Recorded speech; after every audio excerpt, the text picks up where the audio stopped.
to the 58th Annual ISNA Convention.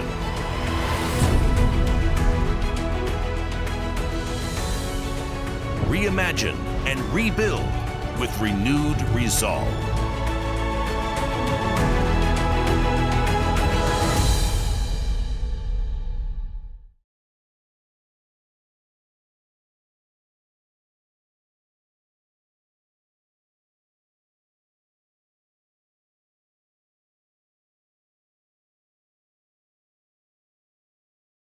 Assalamu alaikum. My name is Rifat Malik. I'm the editor-in-chief of American Muslim Today, a nonprofit digital news and lifestyle publication committed to public service journalism and transforming the negative narrative about Muslims in the mainstream media. I'm honored to moderate ISNA's 2021 convention session on global issues, Kashmir, Rohingya, and Uyghurs. 2 years ago, on August the 5th, 2019, the Modi regime snatched away what little constitutional rights were left for the 14 million people living in Jammu and Kashmir. Kashmir was placed under an unending series of lockdowns and blackouts, which remain in place till today. Kashmir is facing a state of terror and an economic and humanitarian disaster, while also facing ethnic cleansing to bring in and settle Indian Hindus to cause a permanent geographic shift. But the 74-year-long struggle, resistance to achieve the right to self-determination wages on despite Indian terror. Our first speaker is Dr. Ghulam Nabi Mir. He's the president of the World Kashmir Awareness Forum, a US-based 501c3 Kashmir advocacy organization. It was established in 2005 by a group of American Kashmiri professionals to advocate for the right of self-determination for the people of Jammu and Kashmir under India's illegal occupation. Besides his long career as a gastroenterologist, he's been passionately involved in the Kashmir freedom struggle throughout his life in Kashmir and the diaspora.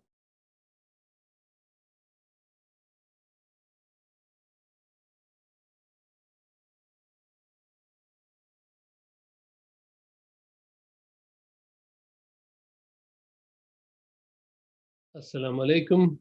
All praise be to Allah and His blessings on the Prophet Muhammad sallallahu alaihi wasallam.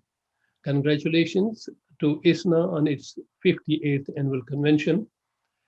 I am Dr. Ghulam Mir, President of World Kashmir Awareness Forum. Thank you for inviting me to speak at this convention. World Kashmir Awareness is a 501c3 not-for-profit organization founded in 2005 for Kashmir advocacy in the diaspora.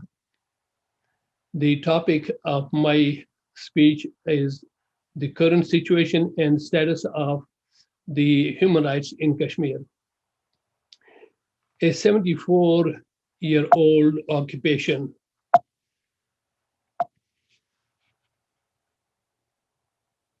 A 74-year-old occupation from the time of invasion to occupation and now a classic settler colonialism project of India. Kashmir is facing increasing cruelty and barbarism.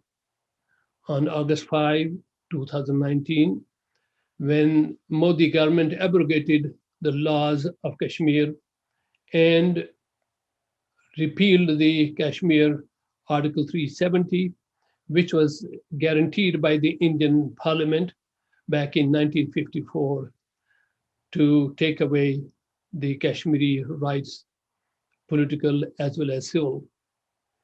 Kashmir has since then remained plunged into anarchy, and the state government remains non-existent. There is a reign of terror in Kashmir. No due process whatsoever, none at all, remains in Kashmir. Governed by Modi's associate, a lieutenant governor, with no democratic credentials and no democratic mandate Kashmir is at his whim.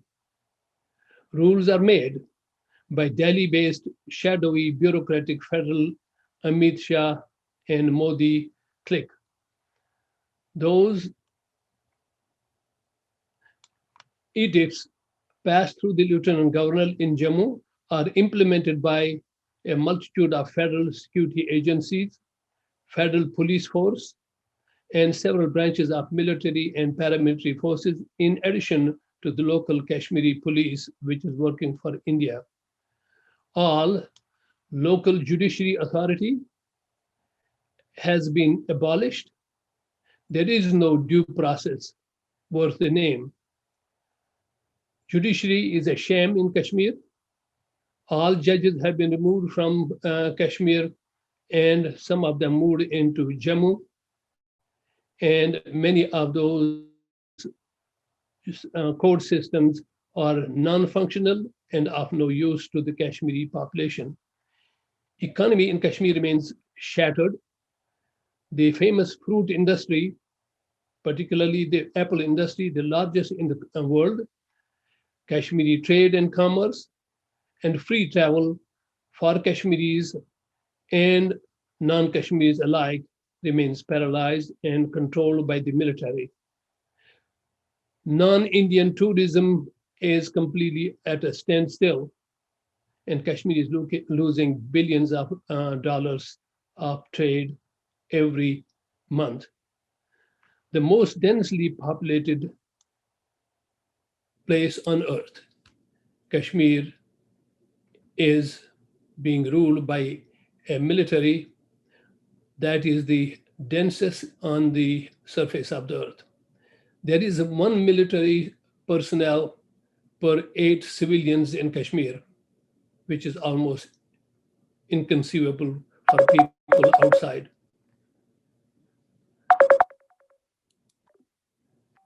No public speeches are allowed, no rallies are allowed. There are no protests, no criticism of Indian regime is allowed. There are ongoing curfews, home intrusions, arrests of youths almost on daily basis. Collective punishment of people is common. It takes an area, segregates it, cordons it off, blasts homes of suspected activists. It sets neighborhoods on fire and arrests people at will, particularly the youth. The prisons are full with political prisoners,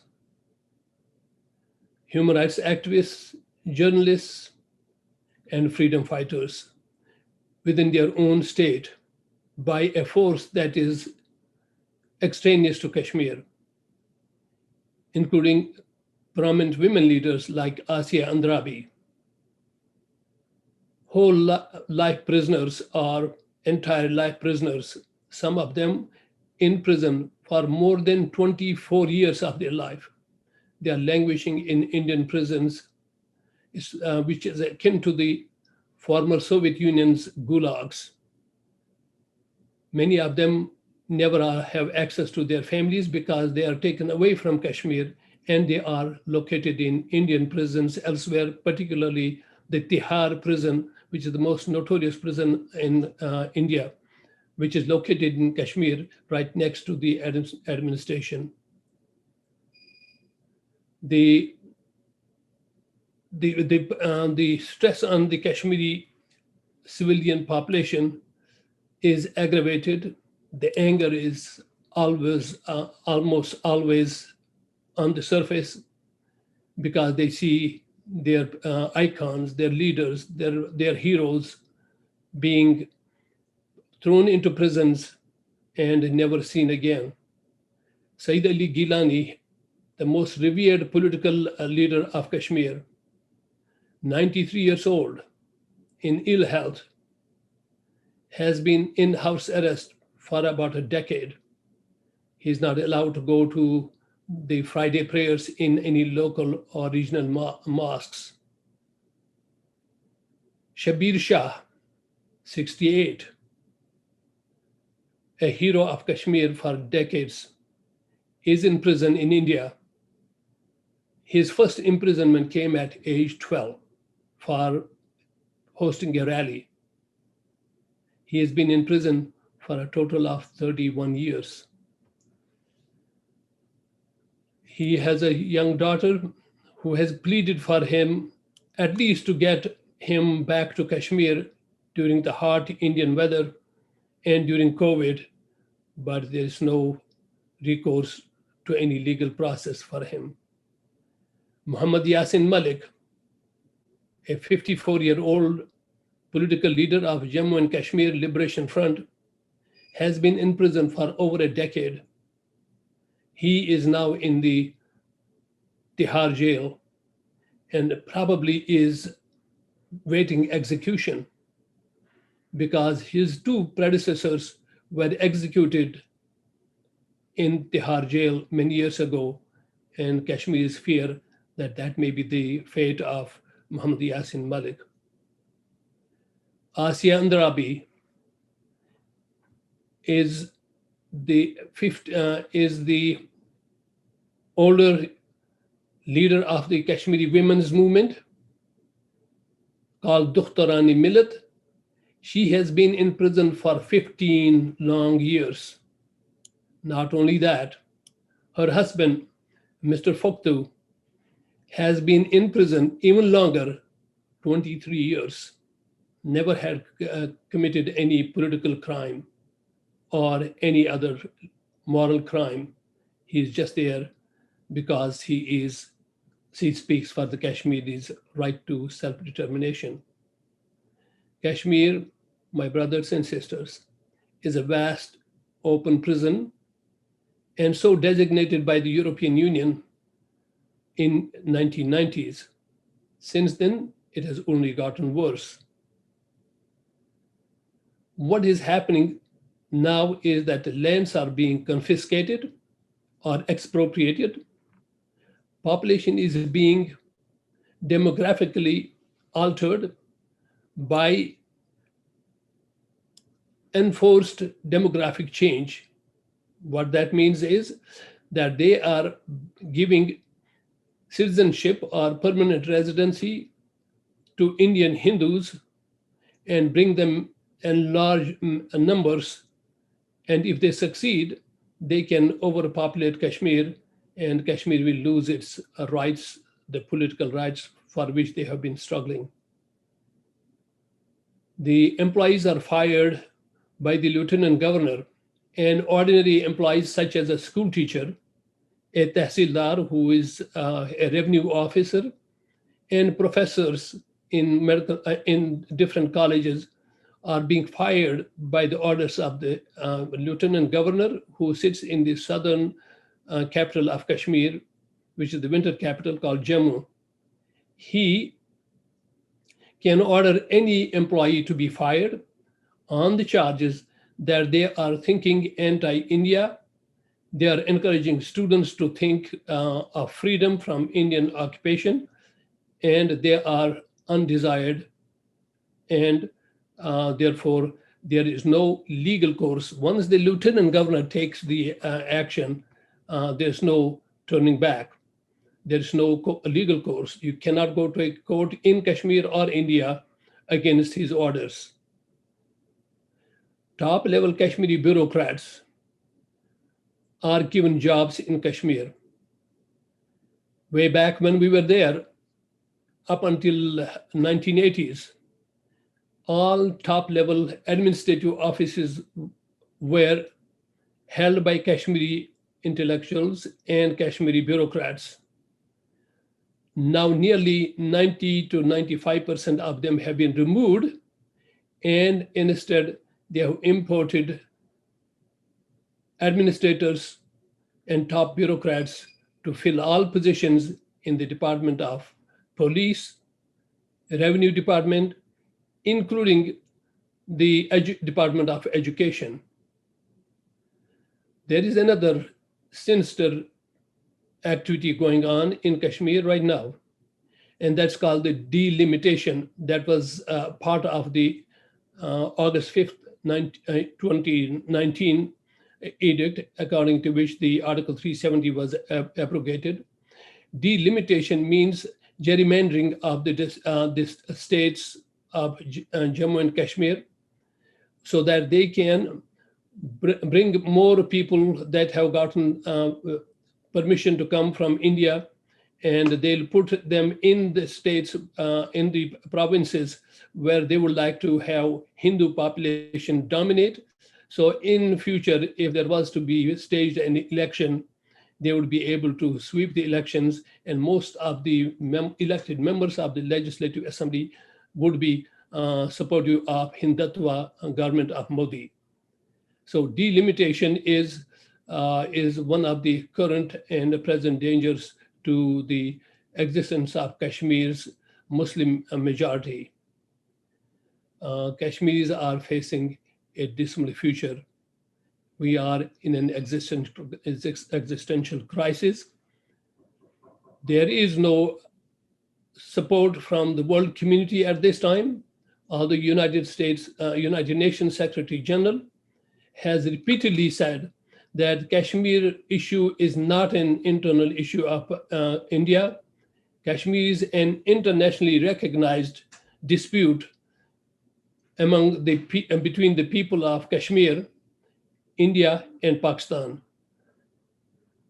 According to 1948 resolutions of the United Nations Security Council, Kashmiris must be allowed to have an unfettered plebiscite so that they can decide what their future is going to be. Whatever India does right now, Kashmiris are bound to resist. If the revolutionary spirit was incipient in 1970s, 1980s, it's almost explosive in Kashmir right now. With India, Pakistan, and China being the nuclear powers facing each other eye to eye, there's no way to tell whether a miscalculation will take place, just like the Indian invasion into Pakistan territory 2 years ago, in which an Indian plane was shot down. If such thing happens at some point, the people may face annihilation and probably a decimation of the whole subcontinent and beyond. With this dismal future in sight, Kashmiris are activating their activities all around the world, and we plead with the people of the United States and European Union and China and Russia and Middle East to support the Kashmiri cause. And we ask our people, brothers and sisters, particularly in the United States, please try to reach out to the elected officials so that they can push Indian government to come to a reconciliation, to come to a negotiation table, because the solution to Kashmir is not a military solution. It is very clear. In the recent weeks, we have seen that foreign occupation does not last, and it brings a lot of misery and pain to the people of the region. So with that, I would like to thank ISNA, and I'd like to thank the audience for listening to me, and God bless. Wassalamu alaikum wa rahmatullah. The genocide of Rohingya Muslims in Myanmar dates back to over half a century, with the persecution policy institutionalized by the Burmese military junta. It began with major human rights violations and revocations of citizenship. The junta used various means of violence, such as using militia, mobs, and military assault against the Rohingya population. Over 1.2 million Rohingyas were forced out of their homeland, which has become one of the world's largest refugee crises. Additionally, over 500,000 Rohingyas were internally displaced in Myanmar. The government of Myanmar is facing a genocidal court case at the International Court of Justice, the ICJ, at The Hague.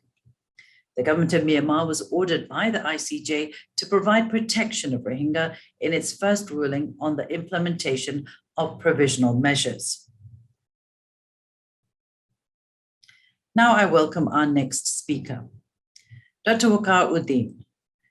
Dr. Waqar Uddin is a Rohingyan American born in Mandau, Arakan State in Burma. He's currently a professor at Pennsylvania State University, the Director General of the Arakan Rohingya Union, the founding chairman of the Burmese Rohingya Association of North America, and a Supreme Council member of the Muslim World League. He has been instrumental in bringing the Rohingya genocide court case to the International Court of Justice, led by the Republic of Gambia, and received an international award from the IOC for his efforts. He's led the international advocacy for rights of the Rohingya people in Burma at the United Nations General Assembly, Security Council, Human Rights Council, OIC Council of Foreign Ministers, and legislative and government bodies in the US and several countries around the world.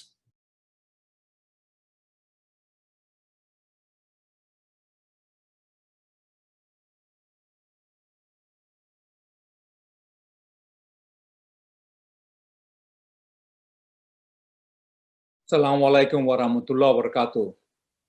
Thank you very much, ISNA, for including Rohingya issue in this 58th ISNA virtual convention. The Rohingya crisis. The Rohingya crisis is not a regional or national issue anymore. It is at a global scale. It has expanded to a global scale. The center of Rohingya crisis is, as you see here in the map, the Burma, Myanmar, and Western Rakhine State. There's a state in the west, and this northern part of Rakhine State. That's where center of Rohingya crisis is. Rohingya people. Who are Rohingya people? Very briefly, they are legitimate ethnic group of Burma. They are indigenous population of Arakan. You can see the literature dating back to 1799. You can see here, there were publications. You can find these people are the original people of Rakhine State, Arakan State, indigenous population in Burma. That the Rohingya crisis started from persecution, ended to a genocide. So let me explain how did it reach to this point of genocide, ending up with refugee crisis and IDP crisis. Persecution policy. The Burmese government, Myanmar government, military, institutionalized by military junta in 1962. There are major human rights violations, restriction of movements, deprivation of freedom of worship, deprivation of education, so on and so forth. You can see here list of things I've listed. This is not all. There are much, much more than this. Everything you can think of, the violation of human rights, the Burmese government has done that. Bona fide citizens. These are Rohingya people have been the bona fide citizens of Burma since its independence, after the British, during British time, after the British time. It's like any other ethnic group. This is a citizenship card. Every Rohingya has held for over half a century. The master blueprint of this genocide, starting with, they are systemic, it is systematic. First, revocation of citizenship, 1982 citizenship law came, military has drafted and instituted a citizenship law. And that followed by violence against Rohingya people, systemic and systematic violence. They used militia and military itself attack Rohingya population, atrocities, mutilation, killing, gang rapes and intimidation, and then come forceful displacement, internal displacement and external displacement as well. And then they are also involved in human trafficking and dehumanization of Rohingya, calling all kind of names and dehumanization. the depth and width of Rohingya crisis, to what extent the crisis has reached. This is the world's fastest exodus, the refugee crisis. Population movement of over 750,000 people in a span of less than 2 weeks. We can imagine 750,000 people moving, taking shelter, refuge in Bangladesh across the border in a matter of less than 2 weeks. And this is a crisis of global magnitude. Now the genocide case, Rohingya genocide case at the International Court of Justice. These are, according to United Nations, Rohingya people are the most persecuted people on earth. The textbook case of ethnic cleansing is taking place also. Violence with genocidal intent. UN reported that the government of Burma, Myanmar military has committed violence with genocidal intent. This issue has reached at OIC Council of Foreign Ministers for over a decade now. OIC Council of Foreign Ministers has brought up this Rohingya genocide issue. Muslim World League is handling that. European Parliament, ASEAN, and several countries. Human rights violation, just give you one screenshot here, one example. Even this human rights violation I've listed earlier, even women and children are not spared. You can see human rights violations. Myanmar military torches Rohingya homes. You can see the gasoline, they're pouring gasoline and burning the Rohingya homes, the villages. The mobs guarded by police. You can see police in the back, on their back. You can see right here the police uniform, and mobs setting fire Rohingya homes. That's what you see. These are pre-planned. The systemic and systematically done. That's village by village by village. You can see on the left on the screen, all the red dots are clusters of villages burned. Over 450 villages were systematically torched. On the right side, you can see aerial picture of how they are burned, and then you can see the map that published by Human Rights Watch. That's the attack by military on Rohingya civilian population has set off a major humanitarian crisis. Their villages are burning, people have escaped, and they are watching desperation. Victims, they're watching obliteration of their villages. The military assault on Rohingya civilian population. Desperate situation. People are stranded in the middle of water. They're trying to escape. And then what do? They have to get across the border. And they have to cross the water. Men, women, children. And look at the father here at the right-hand side corner, lower hand side corner, father trying to save the child, crossing the water. Some people were fortunate enough to find boat, escaping the violence, and they're torching the village. Their villages are going to flames. There are displacement, people are displaced. The Rohingya people are displaced because of the military attack on civilian Rohingya population. There are three types of displacement issue that we're facing. One is refugee camps. You have heard of refugee camps in Bangladesh, over 1.2 million refugees now in Bangladesh. And then there are externally displaced people, communities also. These are like refugees in other countries such as Thailand, Malaysia, Indonesia, India, and others. They are not officially recognized as refugees, categorized as refugees like UNHCR and the host countries. These are people living there, took shelter, and staying there in those countries, South Asia, Southeast Asia countries, Asian countries. And then there are IDP camps, internal displaced persons camps. I will talk a little bit about this in a minute. The center of Rohingya crisis is just what you see here. This is a red box is the refugee camps in Bangladesh, and yellow box is inside Burma, IDP camps, internally displaced persons camps. And then other ones are in the Southeast Asian regions, India, Pakistan, Malaysia, Indonesia, Thailand, and Middle East. And they are displaced Rohingya. So conditions on the ground, refugee camps in Bangladesh. the refugee camp, there are several camps in Bangladesh. The one's Kutupalong camp, the world's most overcrowded refugee camps, highest density in the world of refugee camps, most overcrowded, 40,000 people per square kilometer, less than a square mile, 0.4, 0.5 miles, square miles, 40,000 people in there in 1 square kilometer. That's the density.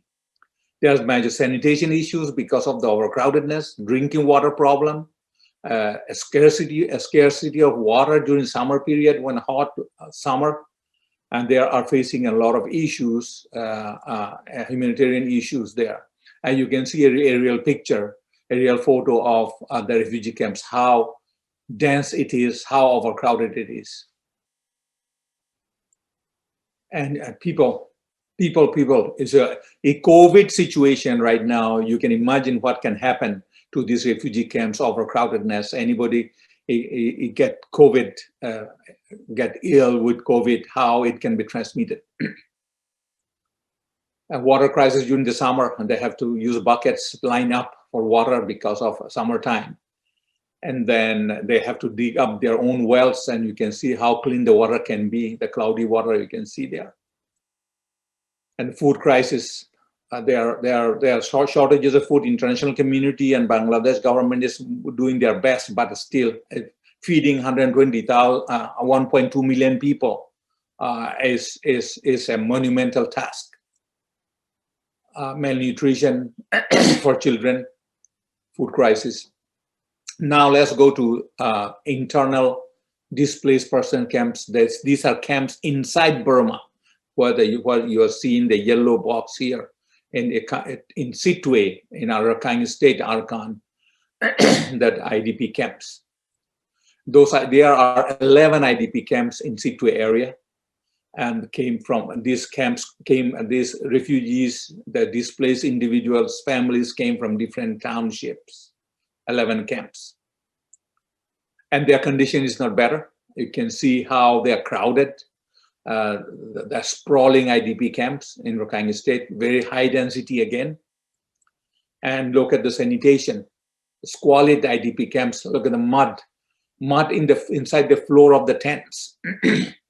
So this is the situation in those squalid IDP camps. Malnutrition again, food crisis and malnutrition. So this is the crisis. I want to give you a little overview of the crisis, Rohingya crisis right now. And it is at global scale, as I said earlier. It went to International Court of Justice, the World Court. Rohingya seeking justice for Rohingya people. There's a case going on at the ICJ, International Court of Justice, the World's Court. The acts and crimes constitute a genocide. What Burmese government, Myanmar government have done to Rohingya people. Myanmar government, Burmese government is a signatory of 1948 Genocide Convention. Myanmar government has violated Article 1 and Article 2. You can read that detail. I'm not going into detail of that. How they are violated, the government has violated Article 1, Article 2 of the Genocide Convention. That's why the court case is going on at the Hague in the ICJ. So Gambia, the country of Gambia is suing, file court case against government of Burma according to Article 9 of the Genocide Convention to protect Rohingya people, to bring justice, excuse me, to bring justice for Rohingya people. Gambia is the country of Gambia, West African country of Gambia. There's brought a case against, filed a case against government of Burma. It is a member country of OIC. Gambia has filed the case with the support of 57 member countries of OIC, through a resolution in the 46th Council of Foreign Ministers conference. Gambia was able to get the support from 57 member countries. All of the 57 member countries of the OIC have supported that. And the case was filed for determination of genocide. What is happening to Rohingya, what has happened to Rohingya, whether it's a genocide or not, determination of genocide at the ICJ court in The Hague. Provisional measures were to prevent. They were asking, Gambia has asking for provisional measures for provisional ruling to prevent the acts and crimes of genocide, to protect Rohingya in this genocide case. So there's determination of genocide, and then there's a provisional measures to protect Rohingya. The Gambia's application at ICJ contained over 110 instances of acts and crimes of genocide committed against Rohingya by the government of Burma, Myanmar. 6 provisional measures were requested by the Gambia. The court has had a ruling. The court has ordered 4 provisional measures to implement by the Myanmar government. So they have decided, they have given order to Myanmar government to implement four measures. And then this was unanimous vote. 17 judges, all 17 judges have unanimously voted for the provisional measures. So this case is gaining ground, gaining widespread support from international community. The United Nations, Human Rights Council, General Assembly, and Security Council has brought this their case. This issue has been debated. This genocide case, governments such as U.S., Canada, EU, U.S. Senate, U.S. House of Representatives, State Department, Canadian government, Parliament, and European Union, all these countries has institutions supported this this genocide case. Of course, an OIC 57 member countries supported that. So, a study from United Nations, the issue has been dealt in these different institutions and different countries. So now, what the international community can do, what you can do for Rohingya people to prevent genocide and against Rohingya people in Burma, and to bring their security, to bring back security and safety and their human rights, bringing back to in Burma for Rohingya people. For one thing you can do, international community, we all can do is sustain the momentum. We have built a momentum in this ICJ case issue, and United Nations Security Council, Human Rights Council, General Assembly, all we have seen, and we need to sustain the momentum. All folks on international community and Muslim Ummah and the international community and interfaith groups and all others. And then secondly, reach out, the international community and Muslim Ummah can reach out to your elected officials. In the US, you reach out to the government officials in the US to extend support for the ICJ. You reach out to your congressmen and others to provide, extend support for the ICJ ruling. They have already supported, but it has to be official. Reaching out to your elected officials for support for determination of Rohingya genocide by US government. US government has supported the case, but it has not declared that officially it is a genocide, like Uyghur. So this is very important that you reach out to your elected officials for the official determination by US government. US government must determine that the Rohingya crisis is a genocide. Call your senator, congressman to support Burma resolution at US Senate and House resolution. There's a lot of resolution coming and going, and we need to continue to do that. And you call your senators and congressmen to support those resolutions. Reach out to your local and international media to continuous coverage. There are limited coverage especially in US media and some of the international media. Reaching out is very important to reach out to them to continuously provide the coverage on Rohingya issue. and interfaith groups are very supportive of Rohingya people. So community interfaith events locally and nationally support those interfaith events. And then, of course, sustain humanitarian relief aid.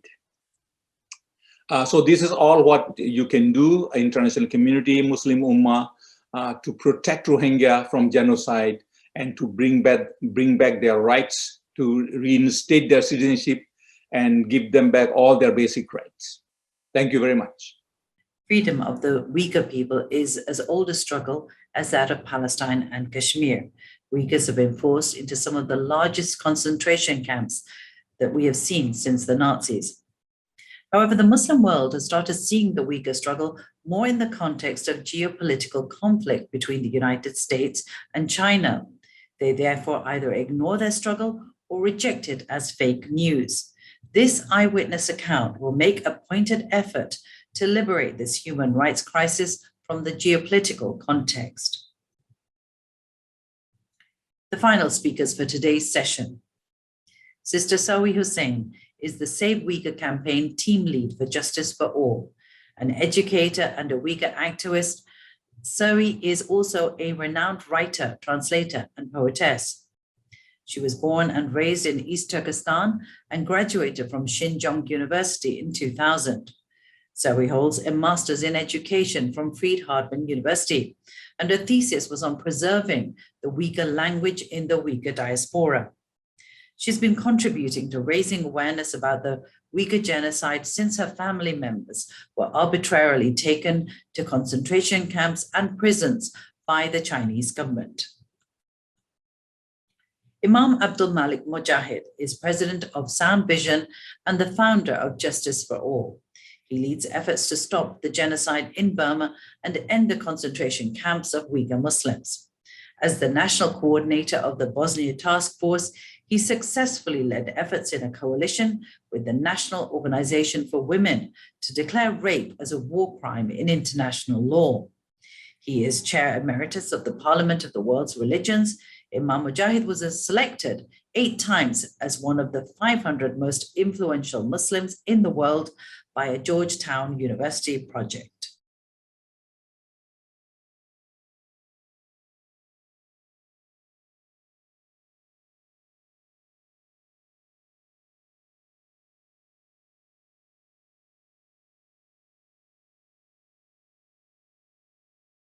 Assalamu alaikum. Tragedy of Uyghur people is as serious as the tragedy and struggles of Kashmiris and Palestinians. Both have more or less the same population size, 10 to 13 million, and all these issues started around 1947, 48, 49. The only difference is that Eastern Turkestan, where Uyghur come from, used to be an independent country until China in 1949 invaded it, while Palestinian and Kashmiris were still under the occupation at that time. But somehow the Muslim community does not fully understand the Uyghur struggle. They see it in a sort of a geostrategic conflict between China and the United States, which is somewhat true. I mean, United States does not get into human rights case on anything all the time. For example, they will remain silent mostly on Kashmir or Palestine issue, but they will speak up on Uyghur issue. Well, as far as I am concerned, I am thankful at least someone is speaking up on this issue. But it is important for Muslims not to see it in a geostrategic competition perspective, although it is there. But that is not where the Uyghur tragedy and genocide started. Uyghur tragedy started when their government was taken away in 1949, and it continues. So right now, for a few years, United States is speaking up, and I'm tremendously thankful. My hope is the rest of the world speaks up. People are united on Palestine issue. They are united on Kashmir issue. There is not much of a dispute. But when it comes to Uyghur people of Eastern Turkestan, people seem to dismiss it. That is not good. Actually, China admits to most of these things. And there are camps.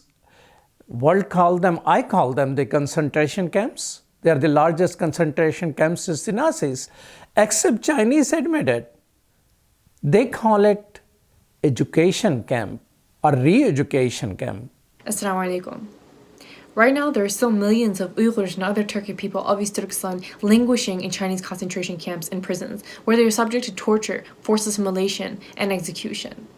Thousands of detainees have also been transferred to parts of mainland China to never be seen again. Thousands of detainees have also been forced to become modern-day slaves and to sew the very clothes that we may be wearing at this very moment. These detainees are also sitting ducks for the coronavirus. And outside of these camps and prisons, people are still living in massive forms of surveillance and are being stripped of basic freedoms like practicing their own religion and speaking their own language. We need to continue advocating for the Uyghurs and other Turkic people of East Turkestan before it is too late and before this genocide takes place. Chinese ambassador to United Nations himself says, and it was recorded on an interview, video interview, television interview, calling that they want to normalize Uyghur people. What's wrong with the Uyghur people? Of course, they look different than the Chinese people. You're not going to go around fixing people's noses and ears. They eat different things, and they have a different faith. They have a different script, actually. So they are different people. So what does normalization means? Muslims fast during Ramadan, and then they offer prayers on Eid Day and celebrate. But not in China, and definitely not Muslims in Eastern Turkestan, which the Chinese call Xinjiang or New Colony. Uyghur and other Turkic Muslims are not allowed to fast nor pray. The police actually go around before dawn, raiding houses if the lights are on. The light indicates that someone is up early eating before fasting. However, this Eid, the Chinese Communist Party decided to fake the Eid. Yes, they created a fake Eid. Here is a clip broadcasted by Chinese state TV. Take a look before we break it down for you.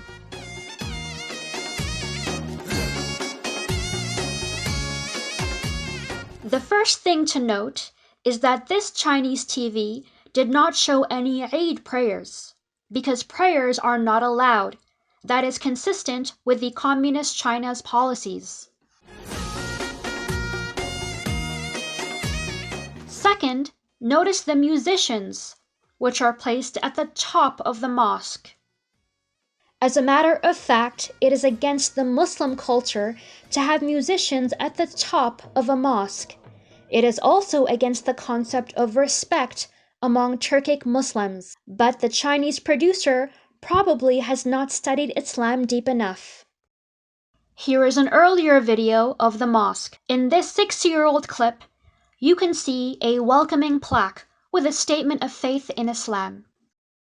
It was still there 4 years ago in this CCTV video, and there was no Chinese flag. Even in September 2017, the multicolored scriptural plaque was there, but then the Chinese flag was added. It shows how gradually the character of a mosque was destroyed. 2 years ago in 2019, however, that faith-based plaque, which adorned its main entrance, was gone.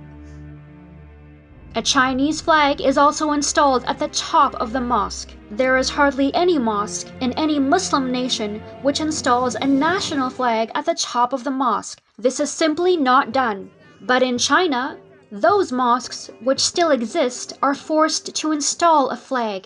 And in some mosques, a photo of the Chinese president is installed where God's name is written on the mihrab. Kashgar is an ancient Muslim city and an icon for the Islamic civilization. The Chinese Communist Party has erased the historic Islamic identity.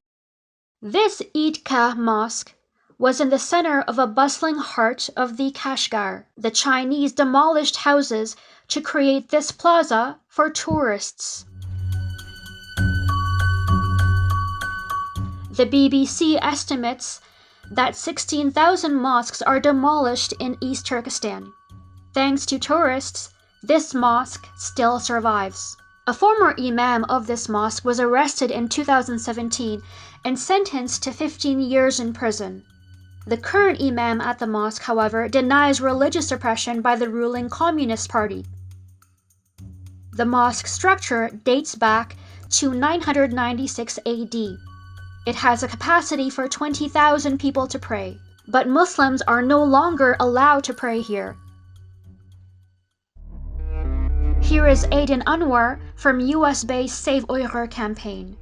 Her family from Kashgar is missing 93 relatives. I'm an Uyghur Muslim, and right now I have 93 relatives in East Turkestan, also known as Xinjiang, who we deem as missing, meaning we've had no contact with them for the past 3 years. We don't know how many are in these re-education camps and whether they are alive or dead.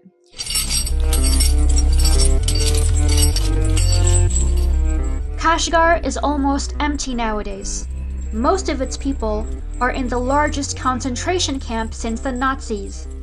They cannot even practice their faith, except when the Chinese government forces them to dance. Dancing for the party and no prayers for Allah. This photo was not taken by any Western photographer from Chicago. This photo was taken by Chinese. It was published in Chinese papers. And this is the only photo of people in the concentration camps in Loeb County, Xinjiang. Xinjiang is the other name for Eastern Turkestan. Xinjiang, literal translation will be New Frontier, but political terminology translation will be New Colony. This photo was taken in April 2017 and published in China by their papers.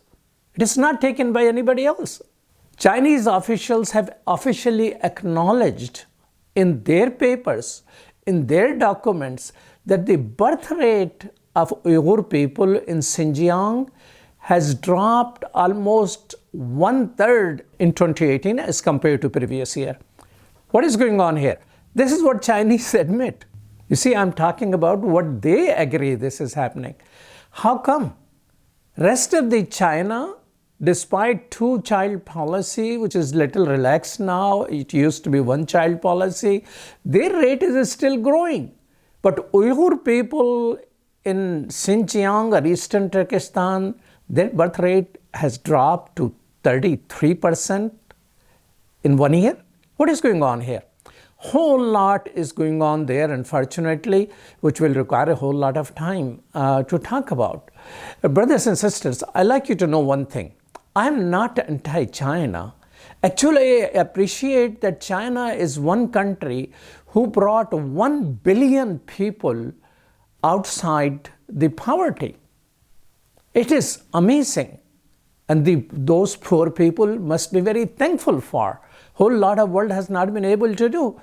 But so I'm not looking for another Cold War or hot war. I'm actually an anti-war person. I'm a peace activist. I served on the executive committee of United Nations Anti-War Coalition. But denying what is genocide of Uyghurs is not going to bring peace to the world. I'm an eyewitness to this persecution. I saw the destruction of mosques from my eyes. There'll be big, huge pillar, actually way bigger than my 3-4 times the size, which will be just demolished. Just a little bit of base is left. I have seen that. Outside one of that place, I was talking to a person, and this was the time when mosques were still, you can still go in Uyghur place and go to masjid. And outside that masjid, I was waiting to enter for Maghrib. This person was talking to me. And police force came with this force and grabbed him from his arm and took him away. Right there while I was talking to him. Any place, mosque I enter, as soon as I'm a block away, I turn around and I see so many officers in plain dress taking interview of the person I just spoke to. And this particular handbook which you see, this is a poetry book. This person followed me And he was sort of tall and well built, and his haircut was like an army type. And I thought, is this some guy, spy harassing me or something? So I looked towards him in a stunned way. I saw tear in his eyes. So I softened myself. He took me to his small place, which was very small, barely about, I would say 6 feet to 8 feet, something like that. And he wrote verbatim, he recited a poem to welcome me and asked what Muslims are doing for us. And then I asked him to write down, he wrote down and gave me the whole handbook, which is handwritten poetry of this gentleman. And here you can see this sister is Zumrat Dawood. She is married to a Pakistani. Brother Imran Muhammad, I have spoken to them. Imran is a Pakistani. There are more than 50, 60, and probably larger number of Pakistanis who were business people, and they're visiting the neighboring place in Kashgar and Urumqi and different places in Xinjiang, and they married. So Pakistan has silently got their spouses released from the prison. So Zumrat Dawood, I spoke to her, and Imran was visiting Pakistan when Zumrat was taken in the concentration camp, and she was sterilized and all of that.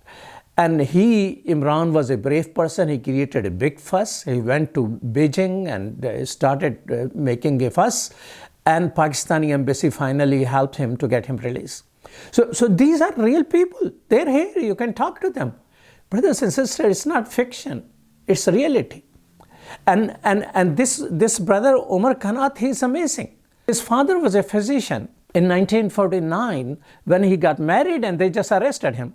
So he never knew that he has a son named Umar Kanat. And when they released him, he was already 9-year-old. This 9-year-old Umar Kanat, with his father and mother, walked for months because they were about to arrest him again. And that physician and they cross mountains and desert and finally reach Afghanistan in safety. He has been a pillar of struggle for Uyghur people. At this moment, I'd like you to hear somebody who works with me. We started this project, Save Uyghur, at Sound Vision, as part of Justice for All.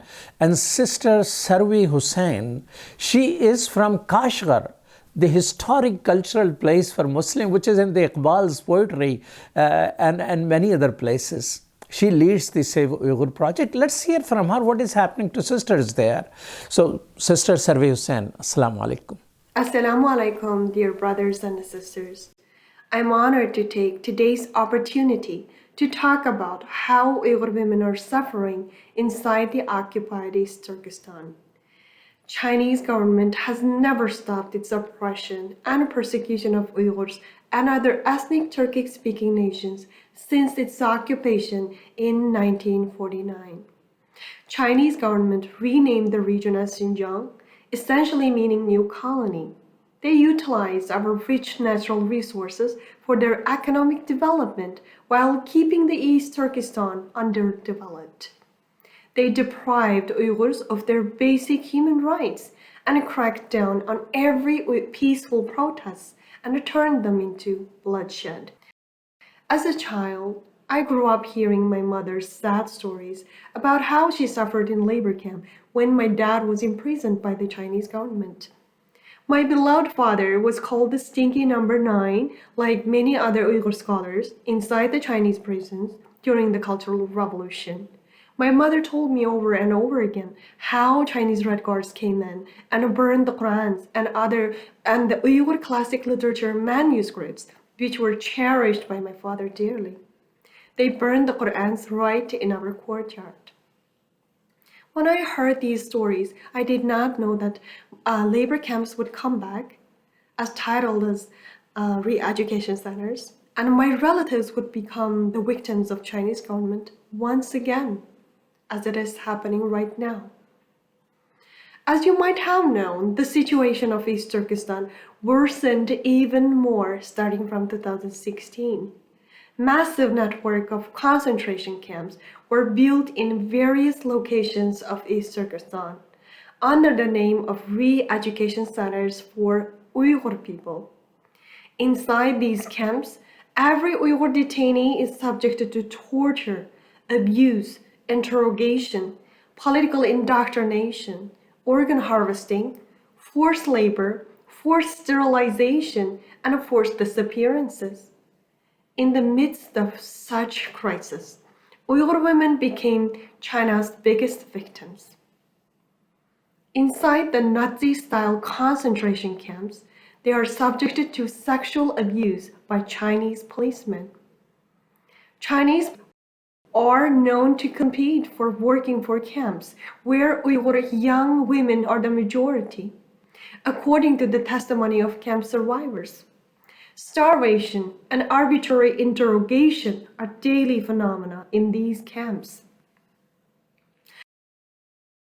Personal sanitary items and their living conditions are inhumane.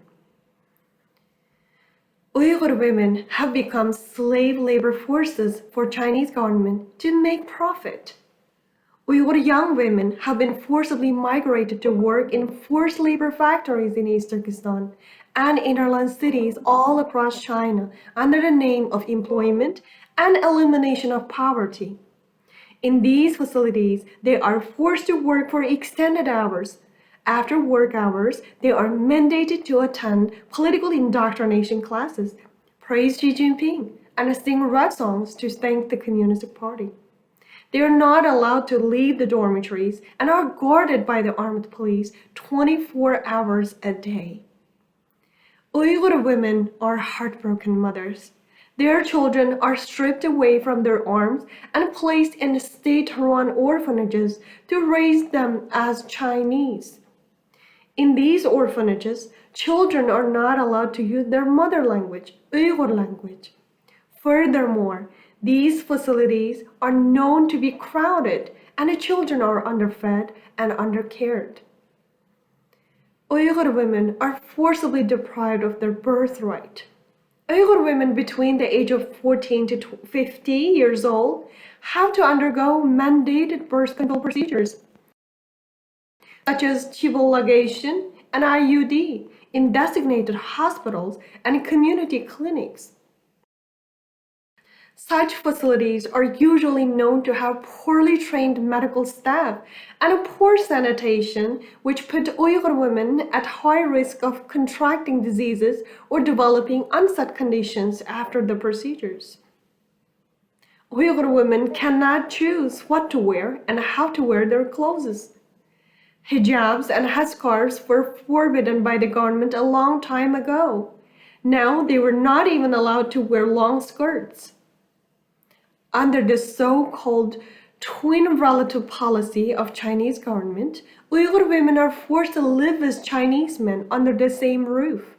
While their husbands are suffering inside the China's concentration camps and jails, they are forced to live together with Chinese men and constantly surveilled by them. Forced marriage is another project that Chinese government is carrying out throughout East Turkestan to change the demographics of the region. Chinese military members, Chinese men from innerland are encouraged to marry Uyghur girls with the promise of free housing and job opportunities. Uyghur women's dignity has been trampled under the Chinese regime to the ultimate degree inside and outside the concentration camps. In response to this, US, UK, Netherlands, Canada, and several other countries have already declared what Uyghurs are going through is 21st century genocide. Uyghur women are pleading for solid action from the world, but little action has been taken. Therefore, today, I ask you, dear brothers and sisters in Islam, to be Uyghur people's voice, Uyghur women's voice, and push your government official to take action to support Uyghurs and stop this genocide. As you saw in Sister Sarvi's talk, sisters are in real difficulty. In all war, it is the women and children who suffer the most. It is real. I can tell you many stories of brothers and sisters, especially sisters. One sister who met me, found out I care for human rights. She came to meet me in Toronto area. And she has 3 sisters. All 3, their husbands are taken to the camps. And those sisters, they have Chinese men placed there. And all their children are taken to the Chinese orphanage while parents are living. I was so shaken, I had difficulty even sleeping. So sisters are going through a lot. This sister is Hafiza of the Quran. Her name is Ruqayya Farhad, that is. In 2009, she was detained. Her crime? Illegally teaching Islam. When I was about 12 years old, I was told that my father was tortured and killed in a Chinese prison, and his body was returned to us. Because I was so young at that time, I did not realize what was happening or why. My brothers and I kept studying religion as we grew older. In 2008, by the end of the year, my brothers were arrested. What reason were they arrested for? Well, they were studying religion and they were also teaching it to other students. They also used to pray and read Quran on a daily basis, and that was the reason they were arrested for. We had no freedom of religion. Even before they were arrested, the Chinese authorities made life very hard for us. They used to come and go to always threaten us. They arrested my brothers, as I said, by the end of the year, and finally I was arrested in 2009.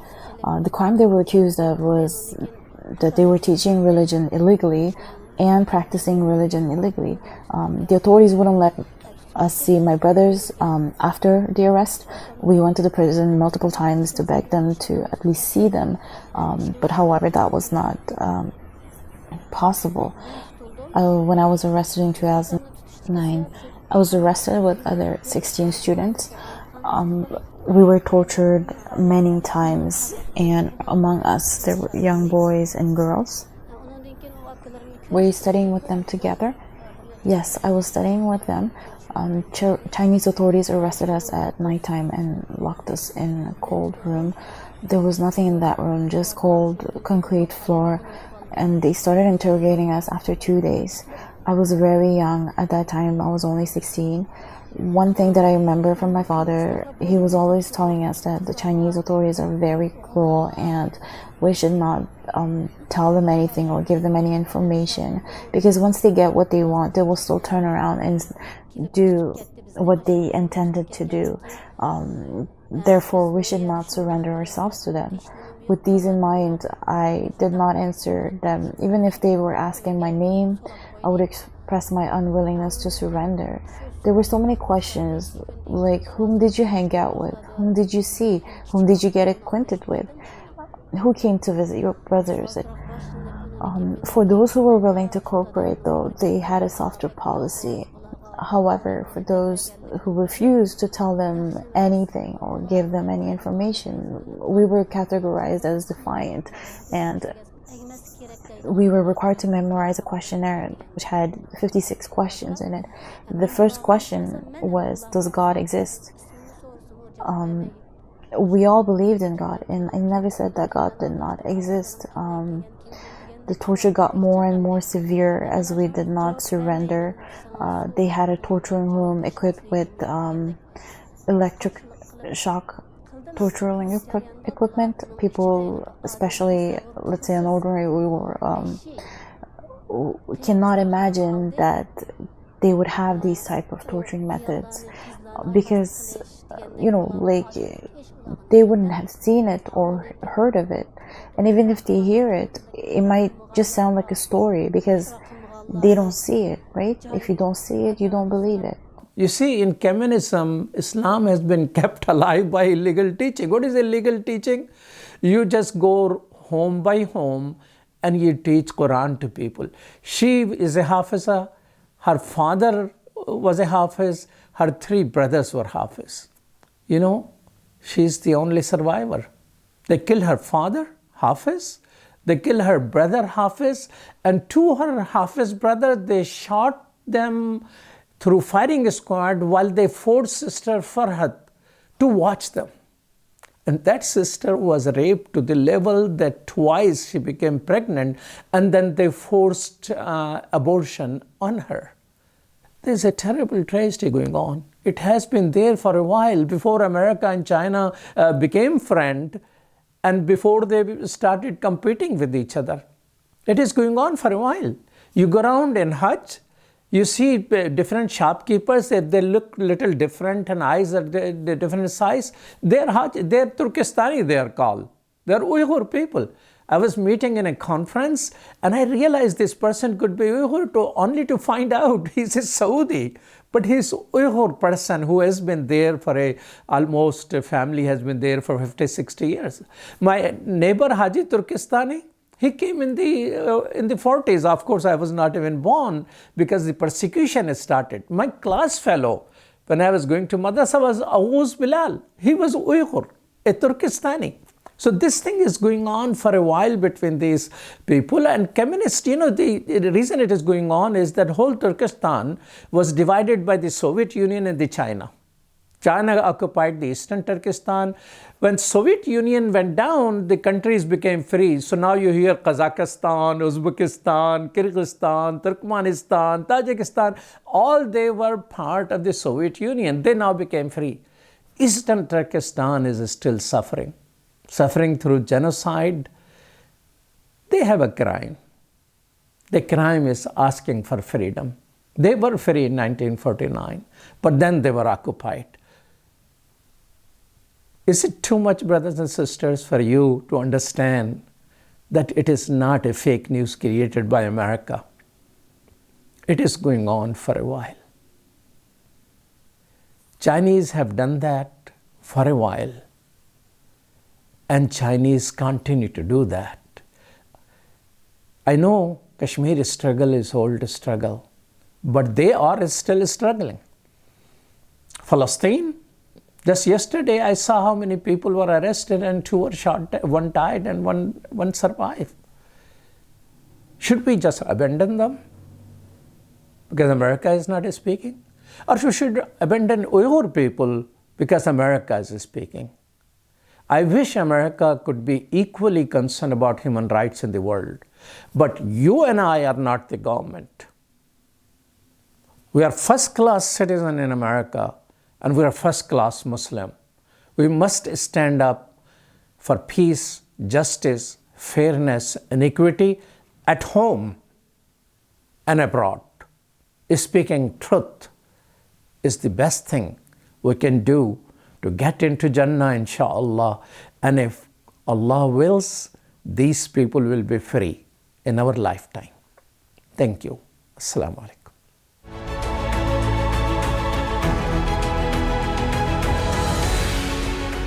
Welcome to the 58th Annual ISNA Convention.